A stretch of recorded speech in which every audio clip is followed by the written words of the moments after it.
Bonjour à tous et bienvenue dans cette enquête consacrée à la Troisième Guerre mondiale. La Bible, les cieux et la terre, de la présence sont gardés réservés pour le feu, pour le juge du jugement et de la ruine des hommes. Qui disait l'apôtre Pierre, une parole que les chrétiens ont scandée durant les âges, mais qui pouvaient y croire. Aujourd'hui, tous les dés sont pipés, les nations se dislocent et que nos hommes défaillent de peur. Il est vrai qu'avant de déclencher sa guerre avec l'Ukraine, Poutine savait que les Occidentaux avaient peur d'une guerre nucléaire. Il joue sur cette peur en permanence. C'est comme un joueur qui connaît votre jeu. Les citoyens de Russie peuvent être sûrs que l'intégrité territoriale de notre parti, notre indépendance et notre liberté seront garanties. Permettez-moi de le souligner une fois de plus. Cela sera fait par tous les moyens à notre disposition. Ceux qui tentent de nous faire chanter avec des armes nucléaires doivent savoir que le vent peut aussi tourner dans leur direction. Donc, à la fin, la cruauté était gagnant. Voilà qui n'a pas hésité de pénétrer le sol ukrainien et qu'il pensait conquérir en quelques jours seulement.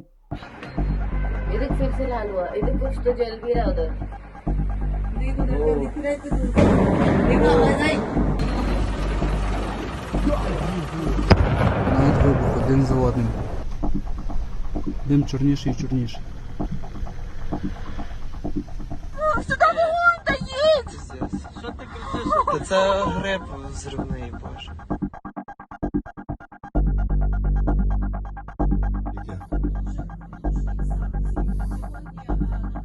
Это пиздец.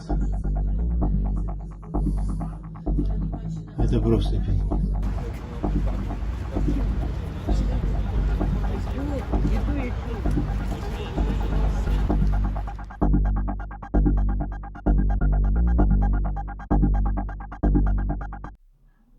Mais en fait, jusqu'ici, ce n'est qu'un coup de poker, car Poutine le sait très bien qu'une guerre nucléaire n'a pas de gagnant, il n'y a que de perdants, comme l'avait affirmé Sergueï Lavrov, son ministre des Affaires étrangères. C'est sans doute que la Russie a peur d'utiliser l'arme nucléaire, comme les Occidentaux aussi. Poutine n'est pas aussi fou pour ignorer qu'engager une guerre nucléaire n'épargnera aucune vie sur cette planète. Et ce ne sera pas le premier qui aura tiré cette bombe qui en sera vainqueur. Car la réponse adverse, ça va être d'une telle fulgurance qu'elle ne laissera aucune alternative, ni à un cessez-le-feu, ni à une quelconque parade. Mais jusqu'où va aller ce jeu de ping-pong? Est-ce que la Russie ne lâchera pas prise un jour? C'est-à-dire que quelqu'un prendra peut-être une ou deux bouteilles de vodka, il dira, bon, que l'on meurt tous, et appuiera sur le bouton. Oui, parce qu'il y a bien une loi qu'il ne fallait pas commettre. La première erreur capitale qui pourrait être faite serait de sous-estimer la Russie, bref, de l'humilier. Quoi qu'il en soit, il est à craindre que la pression actuelle sur la Russie ne la pousse à en découdre avec ceux qui l'accablent, en particulier les USA, qu'elle accuse constamment. Alors, qu'est-ce qui se passe? Je pense que notre pays se trouve actuellement dans la position la plus dangereuse qu'il ait jamais connue du point de vue de l'économie et de la sécurité. Les gangs dans la rue, les gangs à l'extérieur de notre pays, ainsi que dans d'autres pays qui sont franchement très puissants. Ce sont des pays très puissants. Et nous ne savons pas ce que nous faisons. Nous avons des dirigeants qui n'ont aucune idée de la manière de gérer ces gangs ou toute autre situation. Nous avons beaucoup de mauvaises choses qui se profilent à l'horizon.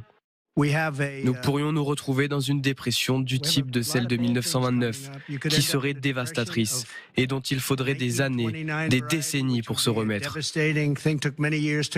Nous en sommes très proches et nous sommes très proches d'une guerre mondiale. Et nous avons des gens qui ne savent pas comment la gérer. Pourquoi il dramatise comme ça, il manque que les pluies de grenouilles et les invasions d'extraterrestres. Non, mais bien sûr, c'est toujours sa ligne, quoi. Enfin, nous sommes en danger et nous sommes gouvernés par des nuls. C'est ça sa ligne depuis le début. Donc... Mais il y a des gangs partout, on va vers la guerre mondiale. Oui, bon. Mais c'est intéressant de voir d'ailleurs que, effectivement, lui, il dramatise tout. Mais vous avez en face, quand vous regardez Hillary Clinton, Kamala Harris ou Tim Walz, sont des gens souriants. Qui ont un message qui est quand même un peu plus positif, un peu plus un message d'espoir. Il y a une autre ambiance. Il y a une autre ambiance. Vous voyez comment ces analystes se moquent de Trump qui dit bien la vérité. On évoque la dramatique et en privilégie Kamala et Tim, ce qui aborde un sourire. Là, c'est croquignolesque, qui est en faveur de la guerre en Ukraine et qui l'accentue. I've been absolutely clear with President Putin. He has no misunderstanding. If any assembled Russian units move across the Ukrainian border, that is an invasion. But there is no doubt, let there be no doubt at all, that if Putin makes this choice, Russia will pay a heavy price. Quelles sont les solutions des démocrates pour mettre fin à cette guerre longue qui détruit l'avenir de l'Ukraine pendant que les Américains se la coulent douce? Trump dit qu'il va faire cesser cette guerre en 24 heures s'il redevenait président. The 2024 election is our one shot to save our country, and we need a leader who is ready to do that on day one. Through weakness and incompetence, Joe Biden has brought us to the brink of World War III. We're at the brink of World War III, just in case anybody doesn't know it. As president, I will bring back peace through strength. My personality kept us out of war. And I told you before, would have never happened with Russia, would have never gone in, Putin would have never, ever gone in. And even now, I could solve that in 24 hours. It's so horrible what happened. Under Biden, our nation is being destroyed by a selfish, radical, and corrupt political establishment. That's what it is. Nobody even knows why. Why are they doing these things? Trump ne dit-il pas la vérité? Que fera en revanche Kamala si elle gagne cette élection? Et j'ai prédit que si Kamala gagne la présidence américaine, l'horloge scientifique sera accélérée. L'horloge de l'apocalypse, il n'a pas tort. Oui, non, mais qu'il y ait des menaces dans le monde, Mais il y en a toujours eu, il y en aura toujours. Mais là, on est à 90 secondes. Analysons ensemble les dangers qui guettent le monde. Et d'ailleurs, même si ces journalistes s'en moquent, le chef d'état-major de l'armée française prend conscience. Il faut se préparer à des temps assez durs, sinon très durs pour l'Occident, alors que se renforce la récusation du modèle occidental. Occident sous la menace de temps très durs. Ces mots, ce sont ceux du chef d'état-major des armées françaises. Et il l'a dit lors d'une intervention devant des responsables du MEDEF, oui, et de 10 grands groupes français. Regardez ces mots, il faut se préparer à des temps assez durs, sinon très durs pour l'Occident, alors que se renforce la récusation du modèle occidental. Partons ensemble en Ukraine pour voir ce qui se passe. Hier, on apprenait que le président Biden a autorisé à l'Ukraine de conduire des attaques militaires à l'intérieur de la Russie avec des armes de fabrication américaine. Certains alliés des États-Unis étaient déjà allés plus loin. La Grande-Bretagne, par exemple, il y a plusieurs semaines, a permis à l'Ukraine d'utiliser des systèmes de missiles à longue portée Stone Shadow pour des attaques dans n'importe quelle partie de la Russie. Et la France et l'Allemagne ont récemment pris la même position. Nous sommes de ce fait à un moment très critique et la probabilité de passer de conflit à bas bruit à une guerre de dimension mondiale incontrôlable est bien là. C'est-à-dire que la Russie finira par frapper les États-Unis pour le punir.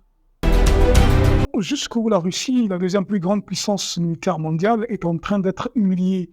Un pays non nucléaire envahit son territoire, alors qu'elle l'avait réduit en détruisant sa flotte aéronautique avant qu'elle n'arrive en 3 jours seulement dans le faubourg de Kiev, où elle tentait aussi d'éliminer les défenses ukrainiennes dans plusieurs localités à l'ouest et au nord de la capitale pour la bloquer. Aujourd'hui, la région de Koursk est sous contrôle ukrainien. Une première depuis le 22 juin 1941, où l'Allemagne nazie lançait une attaque surprise contre l'Union soviétique, son allié dans la guerre contre la Pologne. Ces troupes avançaient sur des centaines de kilomètres et jusqu'au bord de Moscou en quelques mois. Et la Russie n'hésite pas d'accuser le pays de l'oncle Sam d'être derrière la manœuvre.